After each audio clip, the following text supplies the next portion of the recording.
வணக்கம். அக்கவுண்ட் ஜேசி யூடியூப் சேனலில் உங்களை வரவேற்கிறேன். இன்று நான் பேசப்போகும் தலைப்பு யூனிட் கன்வர்ஷன். இன்று நான் உங்களுக்கு சொல்வது யூனிட் கன்வர்ஷன் எதற்காக நமக்கு தேவையாகிறது என்பதை பற்றி. நம்முடைய வணிகத்தில் பலமுறை நமக்கு சில பொருட்கள் பாக்ஸில் வந்து சேரும். ஆனால் நாம் தான் அதை பீஸாக விற்கிறோம். சில சமயம் அது நமக்கு கிலோகிராமில் வரும், நாமோ கிராமில் விற்கிறோம். சில சமயம் அது ட்ரம்மில் வரும், நாமோ லிட்டரில் விற்கிறோம். அல்லது பொருள் பாக்ஸில் வரும், ஆனால் நாமும் பீஸாவும் விற்கிறோம், பாக்ஸாவும் விற்கிறோம். இப்படிப்பட்ட சூழ்நிலைகள்ல நமக்கு 2 யூனிட் அல்லது 2 பொருட்கள் உருவாக்க வேண்டிய அவசியம் இல்ல. ஒரே பொருளில் 2 யூனிட் அமைக்க வேண்டும். அதாவது விலை மற்றும் ஸ்டாக் இரண்டையும். அது தானாகவே சாஃப்ட்வேர்ல செட் ஆகிவிடும். இன்று இது எப்படி வேலை செய்கிறது என்று நான் உங்களுக்கு சொல்லப் போகிறேன். யூனிட் கன்வர்ஷன் முதலில் ஆன் செய்ய நீங்கள் டூல்ஸ்க்கு போக வேண்டும். அங்கே கம்பெனி செட்டிங் ப்ரொஃபைலுக்கு செல்ல வேண்டும். அங்கே கண்ட்ரோல் கூட்டல் F அழுத்தி ப்ராடக்ட் அண்ட் ஸ்டாக் செட்டிங்ல யூனிட் கன்வர்ஷன் என்று எழுத வேண்டும். அதை தேடினால் யூனிட் கன்வர்ஷன் UOMனு வரும். UOM என்பதின் முழு வடிவம் யூனிட் ஆஃப் மெஷர். இந்த நாம் மீண்டும் மீண்டும் பயன்படுத்த போகிறோம். அதனால் UOM எங்கு வந்தாலும் நாம் மாற்று யூனிட் பற்றி பேசுகிறோம் என்று நீங்கள் புரிந்து கொள்ள வேண்டும். எந்த ஒரு பொருளும் 2 யூனிட்களை வைத்திருக்க முடியும். Base unit, alternate unit. Base unit என்பது அந்த பொருளின் மிகச்சிறிய யூனிட். உதாரணத்திற்கு பீஸ் என்பது மிகச்சிறிய யூனிட். 10 பீஸ்களை சேர்த்து நாம் ஒரு பாக்ஸ் உருவாக்கினால் அந்த பாக்ஸ் தான் நம்முடைய ஆல்டர்னேட் யூனிட் ஆகும். 50 பீஸ்களை சேர்த்து, அதாவது 10 பாக்ஸ்களை 5 பெரிய கார்டன்ல வைக்கிறோம். அதுல 50 பீஸ்கள் இருக்கின்றன என்றால் அது நம்முடைய இரண்டாவது ஆல்டர்னேட் யூனிட் ஆகும். இப்படிதான் இந்த ஆப்ஷனை நீங்க எனேபிள் செய்ய வேண்டும். மற்றும் F10 மூலம் வெளியே வரடிந்தோம். இதற்கு பிறகு நாம் ஒரு ப்ராடக்ட் மாஸ்டர் உருவாக்க வேண்டும். இது மிகவும் எளிது.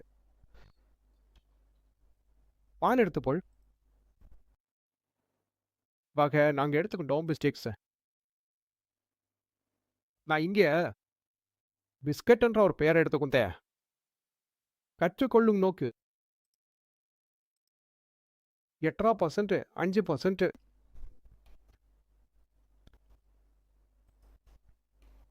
19 5.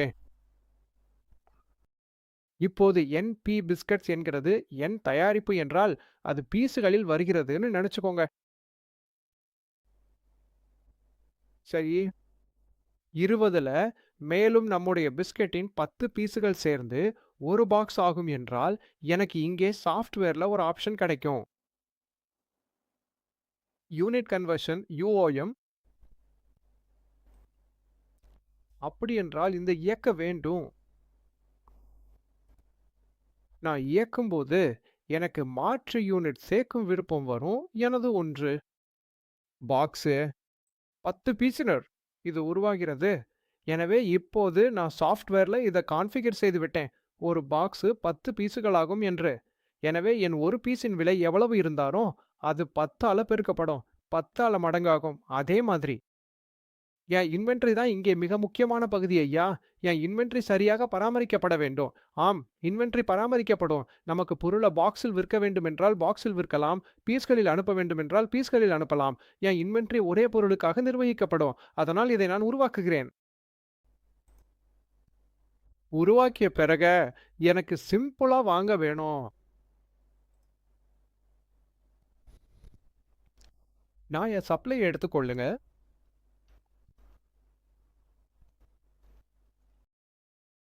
பொருளை எடுத்து பொழிக்கிறேன். ஹைட் அண்ட் சீக் எனது ஸ்டாக் கூட 0 இதற்கான MRP 10 ரூபாய் என்று எடுத்துக்கொண்டேன். இடமாக நான் என் குடோனை தேர்வு பண்ண அளவு எடுத்துக்கிட்டேன். 100 பாக்ஸில் 30னையும் வாங்கலாம். பாக்ஸாகவும் வாங்கலாம். அதனால் இப்போது நான் பாக்ஸை தேர்வு செய்தேன். NMRP என்பது ஒரு பீஸுக்கானது. நினைவில் வையுங்கள், என் குறைந்தபட்ச அலகு, அதாவது பேஸ் யூனிட் என்று நாம் சொல்வது, அதுதான் நம்முடைய பேஸ் யூனிட். MRP அமைக்கப்படலாம். என் வியாபாரத்தில் எனக்கு பாக்ஸுக்கான MRPயும் வேண்டும் என்றால் சாஃப்ட்வேர் தானாகவே கணக்கிடும். அதனால பாக்ஸுக்கான MRPயை தனியாக உள்ளிட வேண்டிய அவசியம் இல்லை. இங்கே நான் என் பாக்ஸை ரூபாய் 100 என்ற கணக்கில் ஒரு பாக்ஸ் எனக்கு இருக்கும். ஏனெனில் என் பிஸ்கட் 10 துண்டுகள் கொண்டது. அது ஒரு பாக்ஸ் ஆகிறது. அதனால் 10 மடங்கு 10. நான் இப்போது இங்கே 100 ரூபாய் என்ற கணக்கில் எடுத்துள்ள குவான்டிட்டி சேர்த்தால் இது எனக்கு 100 ஆகிறது. ரூபாயில ஒரு பாக்ஸ் என்ற கணக்குல எனது குவாண்டிட்டி 10,000 ரூபாய் ஆகிவிட்டது. இதையே நான் இங்கே என் பில் தொகையில எழுதுகிறேன். மேலும் என் ரிசீவிங் மெட்டீரியல் ரிசீவிங் தேதி இன்று 16ஆம் தேதி ஆகிவிட்டது. Quantity N1 credit days. இதை நான் சேவ் செய்து விட்டேன். கிரவுண்ட் நம்பர் 1ல ஸ்டாக் எடுத்ததும் அதே போல்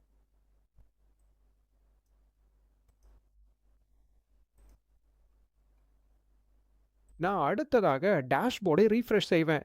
இங்கே நான் என் தயாரிப்பை டைப் செய்தால் இப்போது எனக்கு 1000 பீஸ் ஸ்டாக்கில் இருக்கிறது என்று காட்டுகிறது. Hide and seek 1000 piece. Show box என் ஸ்டாக்ல இருக்கிறது. ஒரு பாக்ஸ் என்பது 210 பீஸுகளுக்கு சமமான மாற்று ஆகும். அதனால் இந்த முறையில் நான் என் தயாரிப்பை 2 யூனிட்ல ஸ்டாக்க பார்க்க முடியும். இங்கே எப்போது வேண்டுமானாலும் 2 நிமிடத்தில் நான் விற்பனை அல்லது வாங்கும் செயலையும் செய்ய முடியும். சிஸ்டத்தில் விருப்பங்கள் உள்ளன. பல யூனிட்டுகள் மற்றும் மாற்று யூனிட்டுகளையும் அமைக்கலாம். உங்கள் வணிகத்தில் இப்படியும் இருக்கலாம். 5 பாக்ஸ் சேர்ந்து ஒரு கார்டன் ஆகும் என்றால் அதையும் இந்த சாஃப்ட்வேர் மூலம் அமைக்க முடியும். 1. இந்த முறையில யூனிட் மாற்று பராமரிக்கப்படுகிறது. இந்த யூனிட் மாற்று முறையில சிறிது மேம்பட்ட அமைப்புகள் உள்ளன. அதை நான் உங்களுக்கு சொல்கிறேன். மாஸ்டரை போய் பிடித்த தயாரிப்பை தேர்வு செய்யலாம். மேம்பட்ட அமைப்பு என்ன? நாம் இதே தயாரிப்பை நாம் உருவாக்கியதை மீண்டும் திறக்கிறோம். இதுதான் அதன் மேம்பட்ட அழைத்த. நமக்கு நான் எல்லா வவுச்சர்களிலும் இயல்பு நிலை யூனிட்டு. எல்லா வவுச்சர்களிலும் இயல்பு நிலை யூனிட். எது இருக்க வேண்டும் என்றால் நான் வாங்குகிறேன், விற்கிறேன், கிரெடிட் நோட் செய்கிறேன், டெபிட் நோட் செய்கிறேன் என்றால் என் இயல்பு நிலை யூனிட் மென்பொருளில் அமைக்க முடியும். இந்த தேவை எப்போது வருகிறது என்றால், சார் 19% சந்தர்ப்பங்களில் நாம் எல்லாம் ஃபீஸில் தான் செய்கிறோம். 1 அல்லது 2, 5% சந்தர்ப்பங்களில் நாம் எல்லாம் பாக்ஸை தேர்வு செய்கிறோம். அப்படி செய்யலாம். ஆனால் இன்வாய்ஸ் உருவாக்கும் போது அல்லது பில் செய்யும் போது, பில் வாங்கும் போது நாம் எல்லாம் யூனிட்டை மாற்றிக்கொள்ளலாம். 2வது விருப்பம் print. Price on bar code. நமக்கு பார்கோடில் விலையை எப்படி பிரிண்ட் செய்ய வேண்டும், பீஸுக்கா செய்ய வேண்டும் அல்லது நம்முடைய கன்வர்ஷன் அதாவது மாற்று யூனிட் பாக்ஸுக்கா செய்ய வேண்டும். அதே மாதிரி பிரிண்ட் எம்ஆர்பி ஆன் இன்வாய்ஸ். நமக்கு எம்ஆர்பி எதற்காக பிரிண்ட் செய்ய வேண்டும், மாற்று யூனிட்டுக்கா அல்லது அடிப்படை யூனிட்டுக்கா பிரிண்ட் செய்ய வேண்டும். உங்கள் தேவைக்கேற்ப அந்த விருப்பத்தில் டிக் செய்ய வேண்டும். பிரிண்ட் யூனிட் கன்வர்ஷன் ரேஷியோ ஆன இன்வாய்ஸ். இதன் அர்த்தம் என்னவென்றால், எப்போதும் நான் இன்வாய்ஸ் உருவாக்கல மற்றும் நான் மாற்று யூனிட் மற்றும் அடிப்படை யூனிட் இடையிலான என் கன்வர்ஷன் எப்போதும் மென்மையாக இருக்கும். அது இன்வாய்ஸில் காட்டும். இதனால் வாடிக்கையாளருக்கு ஒரு பாக்ஸில் 10 பீஸுகள் இருக்கின்றனன்னு தெரியும். இன்வாய்ஸில் மொத்த அடிப்படை யூனிட் அளவை அச்சிடு என்பதன் விளக்கம் என்னென்று இப்போது விரிவாக பார்ப்போம்.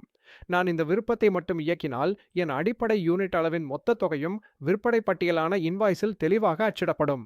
உதாரணத்திற்கு ஒரு சூழலை எடுத்துக்கொள்வோம். நான் 2 பாக்ஸுகள் தேர்வு செய்தேன்.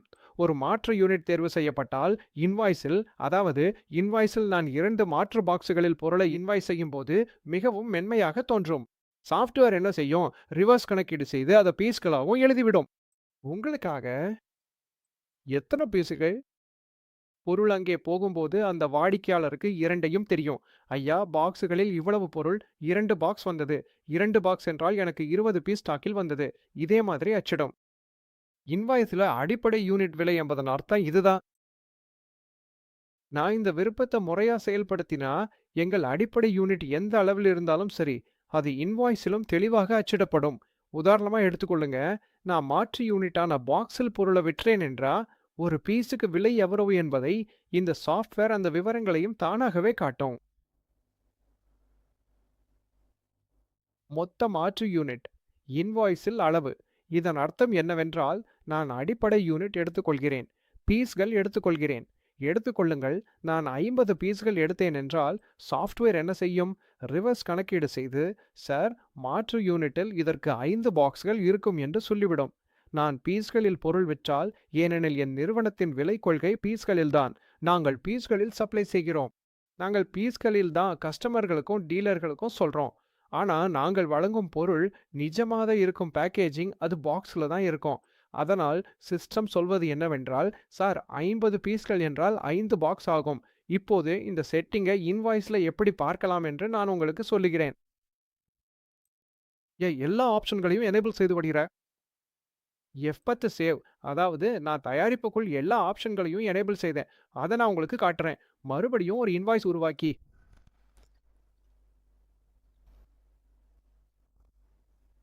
நான் அதே தயாரிப்பை எடுத்து குடுத்துறேன்.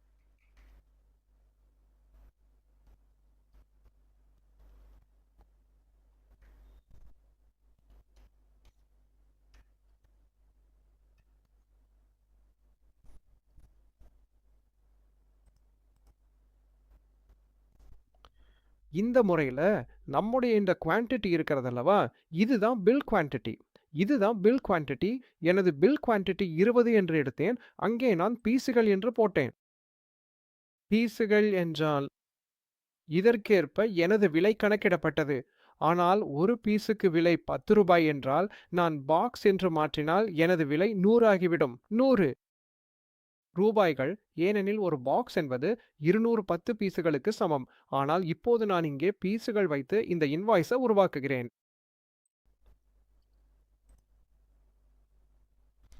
பிரிண்ட் செய்து பார்ப்போம் நமக்கு என்ன வருகிறது என்று. இன்வாய்ஸ்ல என்ன செட்டிங்ஸ் இருக்குது கிடைக்கிறது. இப்போது இது நம்முடைய தயாரிப்பு, இது நம்முடைய HSN, இது நம்முடைய GST. நாம் பதிவு செய்யப்படாதவர்களாக இருந்தால் நாம் GSTயை மறைக்கலாம். நாம் GST ப்ரொஃபைலில் இருந்தால் நம்முடைய GST HSN நமக்கு காட்டப்படும். அளவீட்டு அளவு என்றால் நான் அங்கே 20 பீஸுகள் எடுத்தேன். என் பில் அளவு என்ன? 20 பீஸ். ஆனால் சாஃப்ட்வேர் என்ன செய்தது? ரிவர்ஸ் கணக்கீடு செய்து மாற்று அலகையும் இங்கே பிரிண்ட் செய்து விட்டது. அதேபோல் நம்முடைய UQC மற்றும் இது நம்முடைய விலை அமைப்புகள். இந்த விலை அமைப்புகளையும் நாம் அமைக்க முடியும். எனவே முதல்ல நான் இப்போது நம்முடைய பில் அளவை பீஸ்களில் செய்தேன். இப்போது நான் உங்களுக்கு பாக்ஸில் செய்து காட்டுகிறேன். பாக்ஸில் நாம் செய்தால் நம்முடைய பில்லிங் மீது அது எப்படி பாதிப்பை ஏற்படுத்தும் என்று பார்க்கலாம்.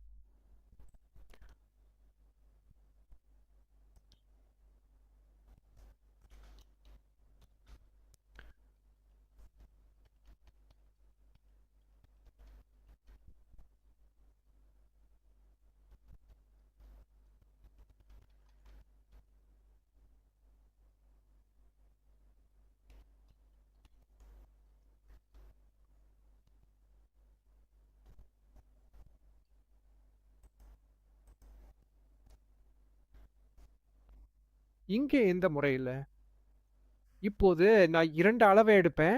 ஆனா இந்த முறையில பீஸ்களுக்கு பதிலா பாக்ஸ் எடுத்தேன். அப்படியானால் என் பில் அளவு அதை நான் பாக்ஸ்ல வைத்துள்ளேன்.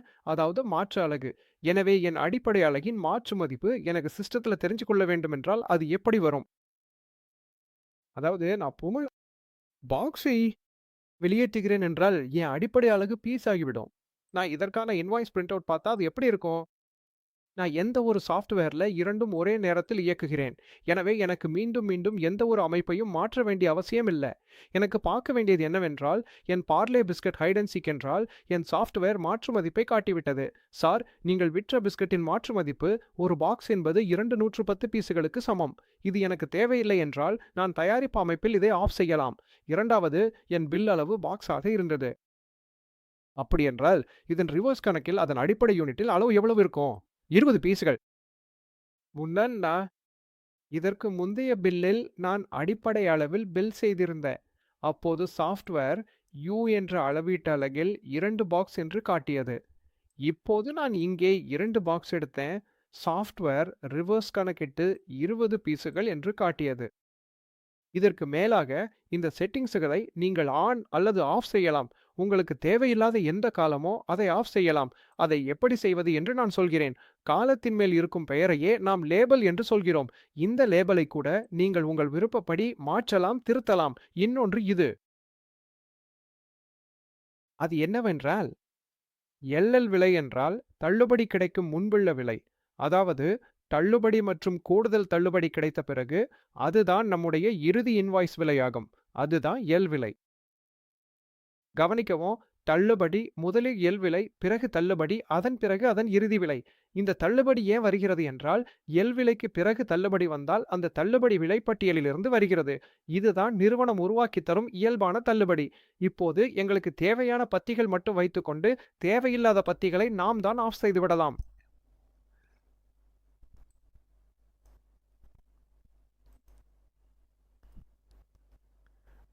அதற்காக தேவையில்லாத பத்திகளை பத்தி தெரிஞ்சு கொள்ள நான் dashboard, tools, company setting, profile என்பவற்றுக்குள் செல்ல வேண்டும். ப்ரொஃபைல் உள்ள நமக்கு ஜம்ப் டூன்ற விருப்பத்தை தேர்வு செய்ய வேணும். Sale invoice, debit note, credit note, print setting காலம், இந்த விருப்பத்தை நாம் தேர்வு செய்ய வேண்டும். அதாவது காலம் தொடர்பான சேல் இன்வாய்ஸ் காலம் கோ. நாம் இங்கு வந்தடைந்த பிறகு இந்த விருப்பங்களுக்குள் நம்முடைய முக்கியமான தகவல்கள் அனைத்தும் தெளிவாக தெரிய வரும். லீஸ் பிரைஸ் ஆஃப் கன்வர்ஷன், அதாவது நமக்கு தேவையான லீஸ் விலை காண்பிக்க வேண்டுமா அல்லது மறைக்க வேண்டுமா? நாம் காண்பிக்க வேண்டும். லீஸ் விலையும் நமக்கு காண்பிக்க வேண்டும். இதற்கு பிறகு நம் அடிஷனல் தள்ளுபடியையும் காண்பிக்க வேண்டும்.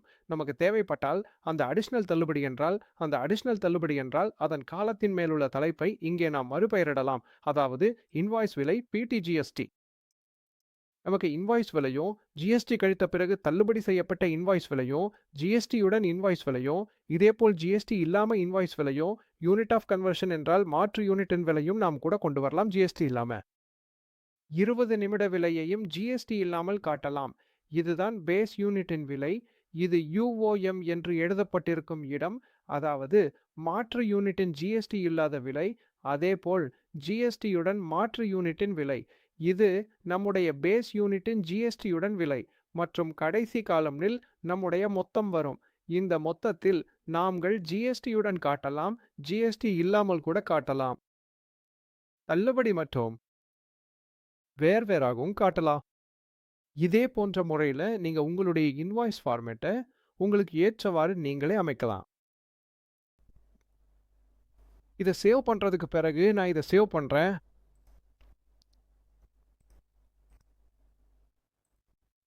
இப்போ நான் என் இன்வாய்ஸை பிரிண்ட் பண்ணுமா பாருங்க, இதுதான் என் இன்வாய்ஸை. இப்போ செட் ஆயிடுச்சு. இதுல எடுத்துக்கோங்க, எனக்கு இந்த ஆப்ஷன் வேண்டான்னு. எனக்கு இந்த unit of measurement L price வேண்டாம். அப்படின்னா இதை எப்படி ஆஃப் பண்றது, எப்படி செட் பண்றது, எப்படி ஹைட் பண்றது?